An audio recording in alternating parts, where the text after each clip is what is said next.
I'm so proud of myself.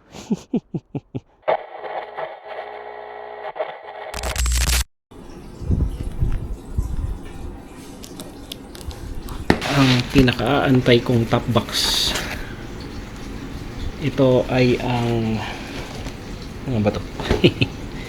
Ito ang Black Dawn ng SEC.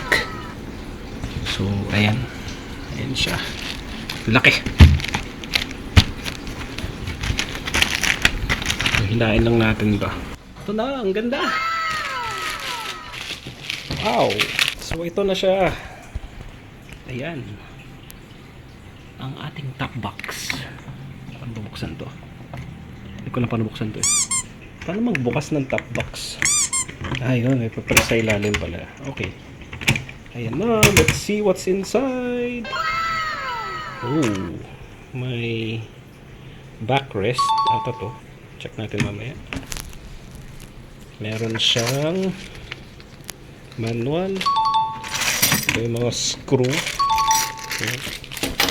Meron siyang key. May isang screw na naligaw. Ito yung backrest. Comfortable siya. Lambot siya. Lambot. So 3M siya. Okay. And we have a sticker for SEC. Ang ganda ng sticker. First time kong makakita ng loob ng top box. So may ganito siya. Feel ko ito para hindi maalog yung laman. Pag medyo marami ka ng karga, para hindi siya tumatalbog dito. Laki niya. Bigat ka lang. So dito ko ilalagay yung backrest ko. Somewhere dyan. Ganyan siguro. Ganyan yung backrest siguro. Yan, marami sandalan si Mrs. pag nag-angkas kami. At ito, hindi ko alam. Baka dito siguro. Or ganyan. Feel ko dito. Feel ko dito. Yan. So, ito na ang malaking top box. Bracket dapat. Hello, Charles. Nakakabit na nga ang base plate. Ayan. Nakakabit na yung base plate niya. Wala akong idea paano ko buuin to. Or, alam ko, meron dito. Ang napanood ko online din. Ayan, yung latch na to. So, dito ko i-fit. Tapos pag okay na, ayan. Ito ang K3. Mabigat siya. Ayan. Mga tornilo niyan dyan, yung 4. Ngayon, ang issue natin ngayon ay babaklasin natin yung fairings ng PCX, which is, I don't know how. Sige, try natin.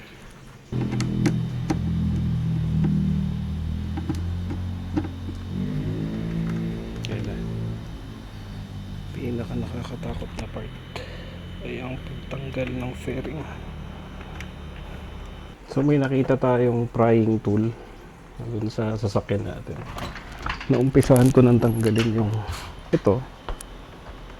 Medyo nakakatakot lang kasi parang may mapuputol kasi. Ayun na. Hooray! Hindi pa ito lang clip.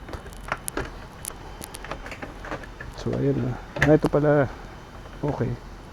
So hindi pala itong buo. Ito pala is may black dito. Ayun. Ayun. Nice. Yay. Tapos putol pala lahat ng clip, no? Ayan. So wala akong naputol na clip. Yung pala, ito ang clip. Clip. Tapos ito lang pala yung nakakabit doon mismo sa motor.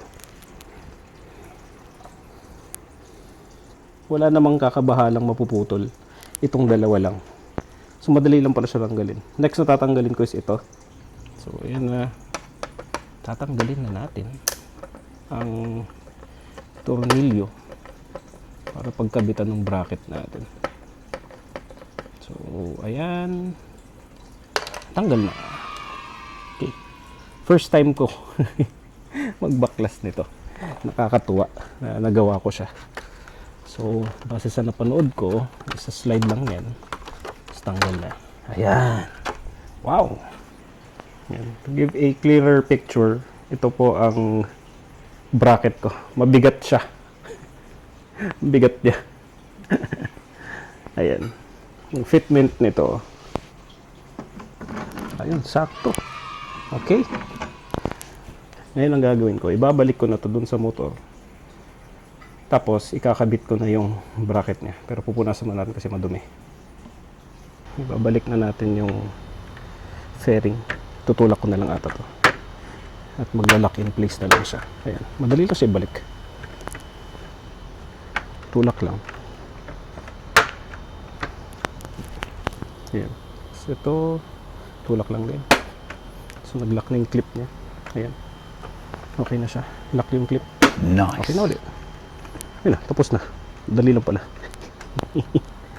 Ayan. Okay. So far, so good. Hindi siya mahirap ikabit pala. Dali lang pala siya. Baklasin at ikabit. Madali lang. So, press ko na lang para sure na walang matatanggal.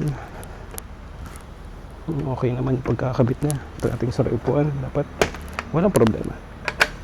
Okay? Ayun, kakabit na natin ang bracket. Ayan, na-fit ko na siya. Piece of advice lang sa mga magkakabit din sa kanila. Before nyo pahigpitan, lahat yun. Siguro din nyo nakashoot muna, tapos pahigpitan nyo ng konti para mag-shoot siya dun sa butas.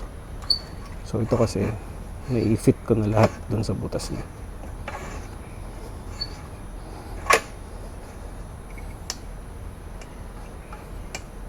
Okay, so tibay na yun. Pwede na upuan. So kunin natin yung top box, pero basahin ko muna yung manual kung paano gawin. Kasi baka may mga tutusukan pa yun na kailangan malaman. After a careful and deliberative reading of this manual, na ganyan lang talaga literal ang pagkakagawa niya, na-discover ko na ito pala, yan, ay i-unlock ko muna dito. Sa taas, press, bababa. Ngayon, pag bumaba yan, tatanggalin pala to. Ayan. Tapos ito ay i-unlock ko pababa. Kasi may lock pala siya dito. May lock pala siya dyan. So, dito ko siya isa-slide mamaya. Mauuna kong ikakabit pala to. Hindi ko alam kung ito ang pag mga tutusukan ko. Pero, titignan ko kung paano. Ang ginawa ko ganito, kung saan siya nag-fit, dito ko kinarga. So, nag-meet doon, para, ayan siya. No, tingin ko pwede naman atang ilagay dito, ata. Hindi ko pa siya isagad doon, sa dulo. Doon. Pwede doon. At pwede rin dito pala, para mas naka-spread out yung pagpapahigpit niya. Ayan. Yan itong dalawa. Dito na lang. Hindi ko sure. Hindi ko sure tama yung ginagawa ko. Pero I think ganun nga. Ayan. So 1, 2, 3. 1, 2, 3. 1, 2, 3. Ito. Kabit ko doon. Ayan. Ayan. Mas evenly spread out yung ang pahigpit niya. Papasok dito. Ganyan. Ayan. Tapos yung nut niya. Ito. Is dito sa ilalim. Yun din pala, nilagyan ko ng washer ito. So may washer yan. Yan yung washer niya. Yan. Sige, kakabit ko muna, tignan ko yung finished product niya. Okay, so update lang. Yung dito sa harap ay yung mahaba. So kinabit ko to dito. Ito. Yan. Mas mahabang screw. So yung sa likod ko kasi, yung sa likod yung dito, pinalitan ko ng mas maikli kasi ito ay parang na-loose thread siya. So pinalitan ko ng mas maliit pero nakalabas naman na yung screw doon. So sabihin mahigpit na to. Piece of advice ulit, huwag nyo agad pahigpitan. I-fit nyo lang siya hanggang sa mag-align dito. Yung mali ko kanina kasi pinahigpitan ko agad, tapos napansin ko hindi naka-align dito. Hindi naka-align dito. So i-fit nyo muna siya, tapos pag nakita nyo medyo align na, doon nyo pakunting higpit lang, sakto lang, hanggang sa mag-align ng maayos. So ayan na, may kabit na siya. So So next natin ikakabit ay yung top box na mismo. So yun na, kakabit na natin yung top box. Sigipin ko na yung alignment dito sa baba. Na, so na-align ko na, tutulak ko na lang palikod, tapos ilalak natin dito. So tulak. Nice. Ayan na, nakalock na siya. Okay. At taas yan. Alright. Tapos na. Ikabit na natin yung top box. Ang ganda. Ang ganda niya. So mukhang okay naman. Tetest ride ko mamaya. So yan na siya. Yan ang ating top box.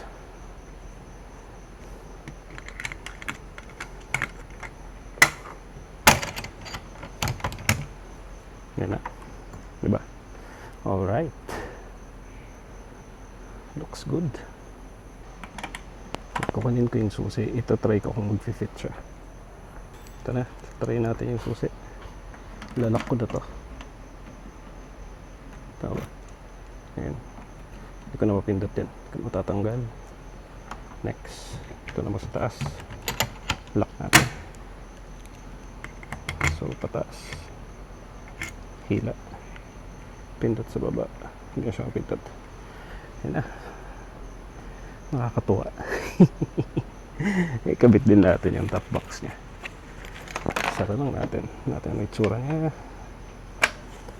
Wow. Ganda. So alloy ito.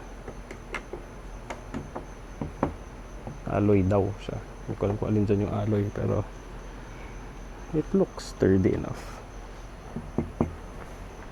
So bubuksan natin yan. Yan lang.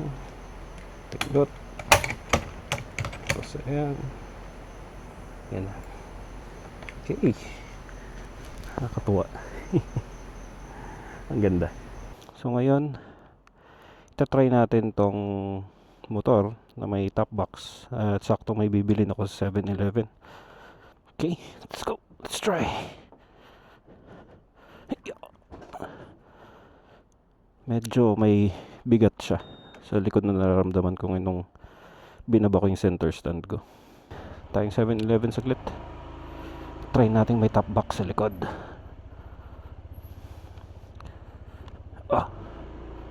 Yun.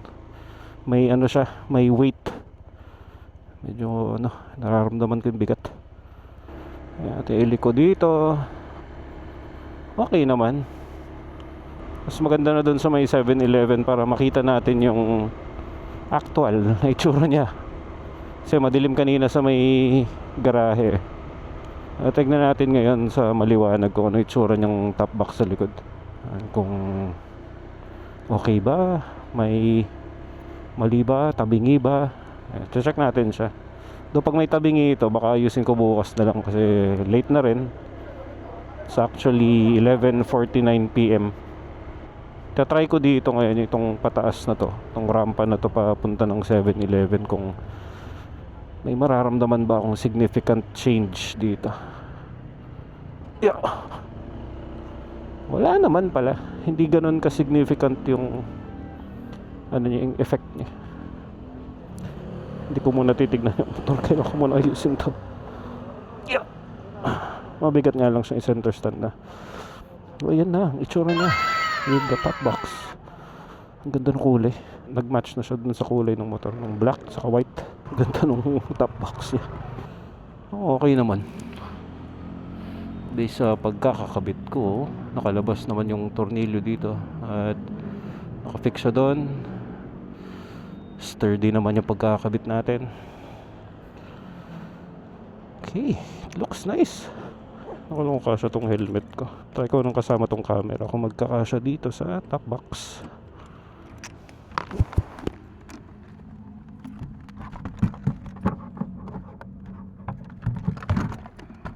Kasya naman tong full face helmet. Problema lang kasi may camera kaya hindi siya nag-fit. Gusto ko siyang i-try imaneho papuntang Daang Hari. Excited akong gamitin to. So naikabit ko na rin pala tong backrest niya. Ito pala yung tsura niya dapat. Yan. Si trinay ko kanina nakababa to. Medyo may umbok doon. Masakit sa likod. So dito, comfortable na siya. Yan, okay na. 3M lang naman to. Pinunasan ko na lang itong pagkakapitan niya. So ayan. Overall, the build quality is good. It looks good. Ang ganda ng pagka white at black niya. Nagmamatch dun sa color scheme ng motor. Mas mabigat sa likod nararamdaman pag binababa ko yung center stand niya. Nga lang, ang awkward dito kasi walang takip. Chinek ko yung takip niya dito. Wala siyang fitting para dito. So I guess bibili ako ng pyesa para dun. Gusto kong ilibot saglit. Gusto ko ilibot, promise. Hindi na, uwi na lang ako. Pero ang ganda. Ang ganda yung tignan. Excited akong makargahan ng mga gamit to. So on a scale of 1 to 10, how easy is it to install a top box as a beginner? Actually, very easy siya eh. 10 being the easiest, i-rate ko siya sa 9. 9.5. Kasi madali lang tanggalin pala yung fairing nito. Hindi ganun karami yung mga clips niya. Tapos yung pag-install mismo ng bracket saka yung base plate niya, hindi ganun kahirap. Sobrang dali lang. So would I recommend it to a beginner? Of course, definitely. Mag-install. Nakatipid pa ako. Wala akong gagastos yung malaki. Actually, wala akong ginastos na malaki. Ako mismo yung gumawa. Hindi na ako nagbayad ng labor. Nakatipid pa ako. So yung natipid ko na yun, pwede kong gamitin pang gas. Okay. So ito na yung part na medyo mabigat na siya. May weight ka talagang mararamdaman dito. Ayan. Looks good. Ganda. Hindi naman tabingi ang pagkakabit ko. So I count that as a success. Ganda. Ganda talaga. Nakakatuwa. Top box na tayo. Backrest na. Hindi na mahirapan si Mrs. pag magbibiyahe. May sandalan na siya. Mas marami na tayo mapagkakargahan. Doon yung urge ko na i-drive pa tong motor. Hindi na. Late na rin. Kaya na magpahinga. Ganda rin titigan tong motor. May top box na tayo. I'm so proud of myself. So abangan yung next upload ko. Kasama ko si Red. May malaking project kaming gagawin. Hopefully mag-enjoy kayo dun sa gagawin namin na yun. Kung na-enjoy nyo itong video na to, like, comment, and subscribe, and I'll see you next time, guys. Bye-bye.